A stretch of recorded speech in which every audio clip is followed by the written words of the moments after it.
Parece que já saiu da modinha ficar colado com um ditador e agora tá todo mundo afastando de certas pessoas. E aliás, quem não se afasta tá levando sanções. Vamos entender o que tá acontecendo porque agora a situação tá feia pra Venezuela. A galerinha que ajudou Nicolás Maduro a fazer sua fraude maluca tá, ó, se lascando junto com o Nicolás Maduro e a coisa não vai ficar boa pro ditador, não. Vamos falar sobre vários temas hoje, então já se prepara que hoje tem muito assunto. Vamos falar sobre senador que tá dormindo dentro do Congresso, vamos falar sobre as mudanças climáticas e, aliás, vazou documentos do Lula, tá? E vamos falar sobre o que aconteceu de mais especial nesse dia. Então já fica aí, deixa o like, compartilha e não se esqueça de se inscrever para você não perder os conteúdos. Tá preparado para falar sobre política? Bora lá para nossa primeira matéria. Galera, o Nicolás Maduro se encontra entre a cruz e a espada, não por ele mesmo, ele já estava se lascando muito antes, mas agora os seus aliados. Porque os Estados Unidos falou, colega, vocês passaram do limite, a gente sabe que é fraude eleitoral e não adianta mentir para mais ninguém, porque a gente já sabe que vocês são um bando de sem vergonhas. Então vamos fazer o quê? Vamos sancionar vocês, colegas. Vocês vão receber sanções. Não estão achando que a cola vai cair só pro Nicolás Maduro, não. Vai cair para todo mundo que estava no meio disso. E adivinha quem recebeu sanções pelos Estados Unidos?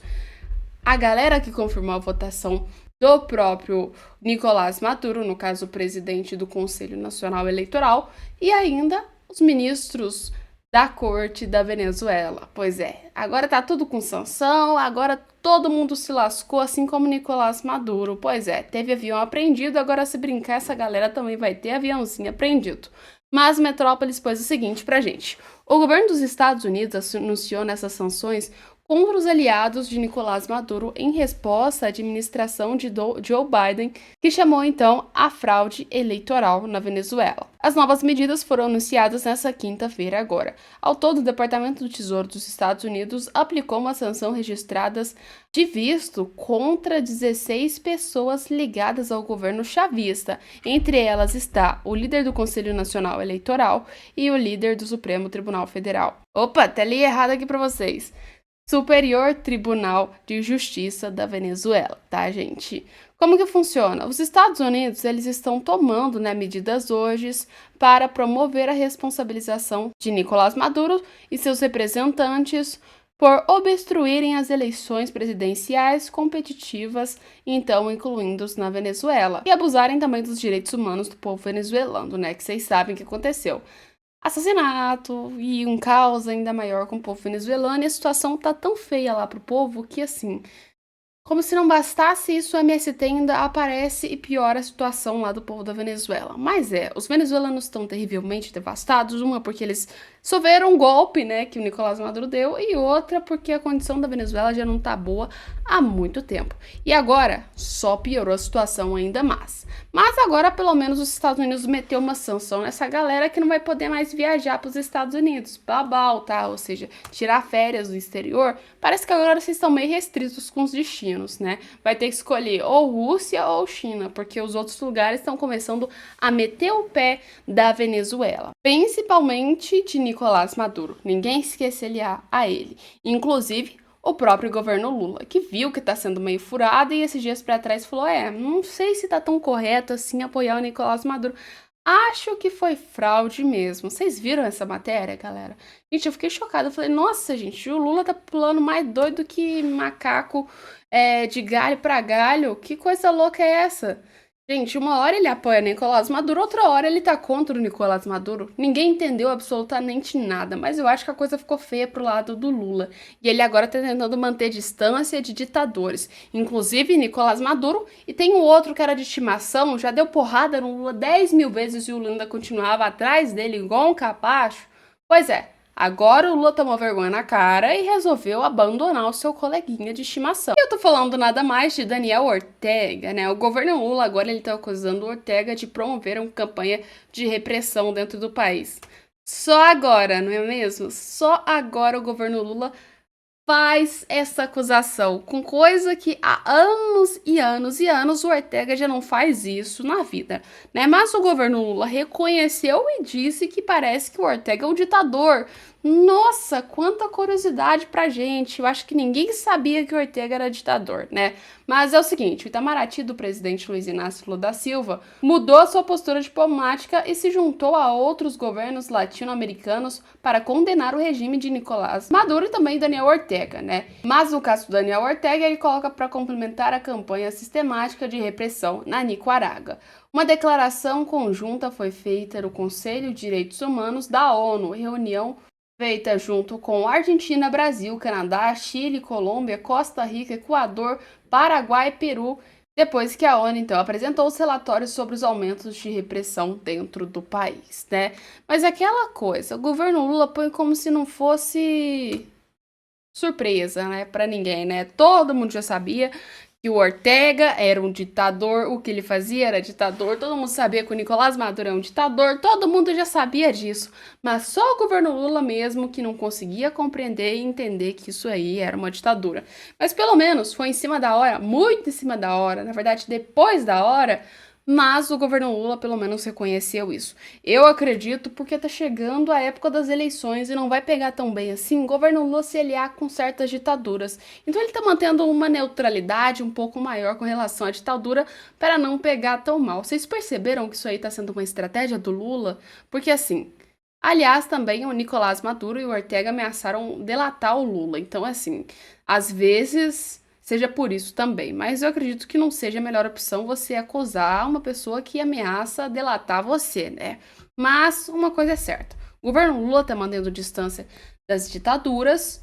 Por quê? Eu acredito que seja por causa eleitoral e provavelmente porque ele não tá querendo gerar tanto conflito entre o Brasil e outras ditaduras, e principalmente o PT, para posteriormente. Vocês sabem do que eu tô falando, né? Mas vamos falar de bomba agora dentro do governo Lula. Vamos deixar as ditaduras do lado e vamos falar sobre o governo Lula em si e as bombas que a gente tem de hoje. Galera, uma coisa que tá rolando hoje é o famoso incêndio, né? Tá rolando queimada para todo quanto é lado, vocês sabem disso, né?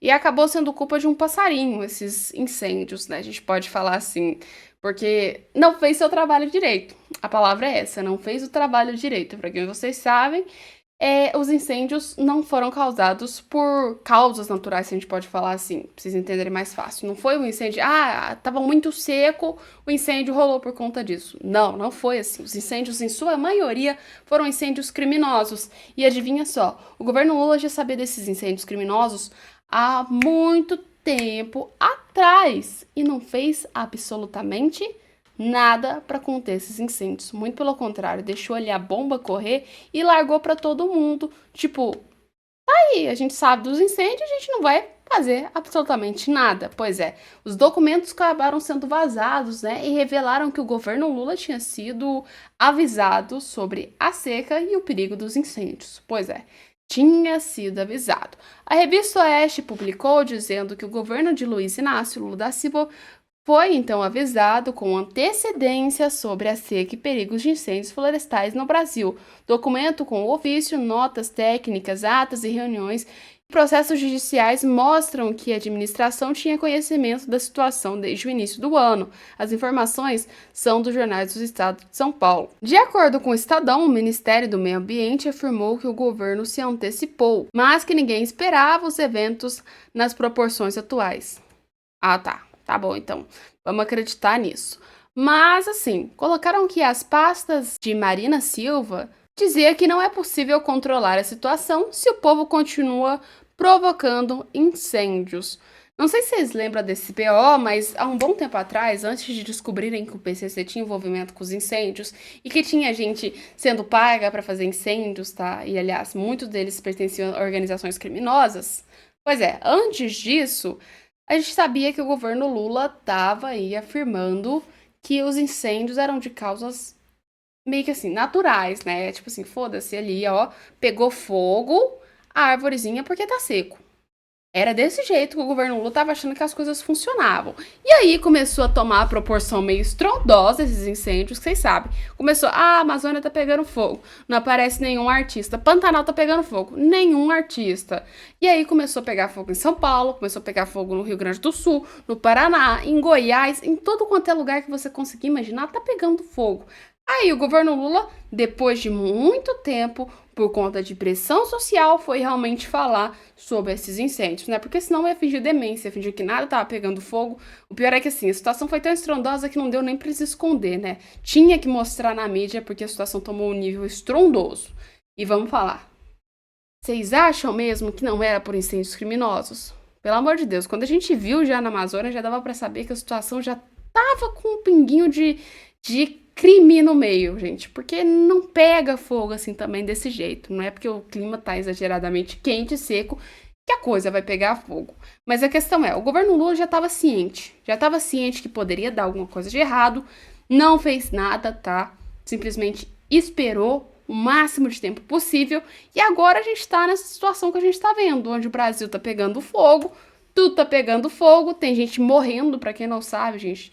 Lá em região de São Paulo já teve quase 72 mortes confirmadas por problemas respiratórios por conta das queimadas, e assim, sem contar nos outros lugares, e a situação só tende a piorar. E adivinha só? Não aparece um artista para falar da Amazônia, não aparece um artista para falar do meio ambiente, não aparece ninguém para abrir a boca. E muito menos o governo Lula, que teve que citar agora por conta da situação ter que tomar um lado bem estrondoso e ainda mais o povo ter feito pressão. Mas até agora, nem ele, nem a Marina, nem praticamente ninguém conseguiu resolver o problema das queimadas. Ainda continuou rodando queimadas e para piorar a situação. O governo Lula poderia ter feito muita coisa para diminuir as queimadas, mas não fez. Apenas deixou, falou: toma, se vira aí com as queimadas, não é problema nosso. Pois é, mas põe nos comentários aí o que vocês acham desse caso das queimadas. Põe aí, vamos falar sobre o nosso último tempo. Ah, aliás, esqueci de trazer uma coisinha sobre as queimadas, tá? Dentro das queimadas feitas no Pantanal, tinha uma onça que eles resgataram. Não sei se vocês viram os vídeos na internet de uma onça com a pata ferida, tá? Ela tava com a pata toda queimada. Só que ela acabou falecendo, né? Ela veio a óbito agora por conta das queimadas. Então, assim, fauna, flora, tudo que você conseguir imaginar está sendo destruído com essas queimadas. E ainda não consideram uma situação de extrema emergência, né? Como é incrível. Uma coisa é quando é época eleitoral, outra coisa é quando chega a realidade. Mas vamos lá falar sobre os temas, como eu disse para você. Para terminar nosso vídeo, a gente vai falar sobre o Marcos Duval, tá? Galera, o Marcos Duval, ele tá vivendo praticamente como se fosse um sem-teto dentro do Senado. Ah, mas Alessandra, por que ele tá fazendo isso? Primeira coisa, acabou tendo umas decisões na justiça e o salário dele tá cortado. Então ele não tá recebendo nada e tá lá, sem salário praticamente. E ele fez uma moto de protesto, que seria o quê? Ficar dentro do Congresso e até que o salário dele seja liberado, tá? Por conta do Alexandre de Moraes, tá? Tem toda essa historinha no meio. Pacheco pediu, não resolveu. Alguns outros pediram, também não resolveu, ele ainda continua dentro do Senado, tá? Ele tá fazendo isso para ver se alguém consegue resolver ou se liberam de volta o salário dele. Mas adivinha só, não resolveu. E o próprio Marcos Duval agora tá contando com o quê? Com o impeachment de Alexandre de Moraes. Ele tá apostando nisso para ver se o seu salário volte a ser meio que assim, restaurado, né? E o Diário do Poder põe o seguinte: em entrevista ao podcast Diário do Poder, o senador Marcos Duval disse acreditar que o pedido de impeachment de Alexandre de Moraes, né, do ministro, deverá ser analisado no plenário no Senado, segundo o placar informal da oposição. Dá mais ou menos, então, 36 senadores que já estão favoráveis, apenas 5 a menos que o necessário para que o impeachment do ministro esteja a ser aceito pelo presidente do Senado, aprovado então uma comissão especial e adquirido pelo plenário de apoio de 41% de 41 senadores, no caso, tá? Aí, como é que funciona esse pedido de impeachment, galera? Trazendo para vocês bem rápido. O impeachment não é só isso, tá? Eles estão fazendo uma análise. Isso aí não comprova quase nada que vai rolar o impeachment, mas já é uma prova que tem gente que vai apoiar. Pode ser que os números, na hora que acontecer o impeachment, se acontecer, possam mudar e possa ser que os números continuem as mesmas coisas. Mas como é que funciona? Vai ter primeiro que ter esse projeto, já iniciou, agora falta o Pacheco fazer alguma coisa. Pacheco fazendo alguma coisa vai ser mais ou menos o quê? Pacheco faz aprova. Aí vai criar uma comissão especial, onde as pessoas vão julgar, e vai ter uma votação dentro dessa comissão especial, que precisa de ter 54 votos dos 81 senadores, tá? Se tiver essa quantidade de voto, o processo vai para frente. E aí, já Alexandre de Moraes é afastado do seu cargo de ministro do STF e vai esperar o julgamento acontecer. Se o julgamento for arquivado, não acontece nada com ele. Se o julgamento prosseguir, o que acontece? Ele vai para uma nova votação. E aí onde tem que ser a maioria, praticamente, do Senado que tem que aprovar, ou seja, 41 senadores. Tendo essa aprovação, aí acontece o impeachment de Alexandre de Moraes, tá? Então, resumindo, é um processo longo, demora muito tempo e por enquanto esse processo não passou nem na primeira fase. Então, assim, tem que passar sobre muitas fases e ainda mais. Se a oposição quer que esse processo passe, tem que fazer pressão no Pacheco. Já estão tentando usar reforma, estão tentando usar vários métodos, mas até agora o Pacheco não fez nada sobre relação ao impeachment. E eu acredito que talvez não faça, tá? O Pacheco, eu acredito que ele não vai botar mais pra frente o impeachment do Alexandre de Moraes. Mas é aquela coisa, às vezes as coisas mudam, às vezes as situações mudam. Mas, na minha visão, eu acho que o Pacheco, só se tiver uma pressão muito grande mesmo pro Pacheco colocar essa situação. Mas aí, põe nos comentários, vocês acham que vai ter impeachment, acham que não vai ter impeachment, acham que o Lula errou, acham que o Lula não errou? Põe nos comentários, aí a gente volta com mais vídeos e mais conteúdos daqui a pouco. Um beijo e até lá!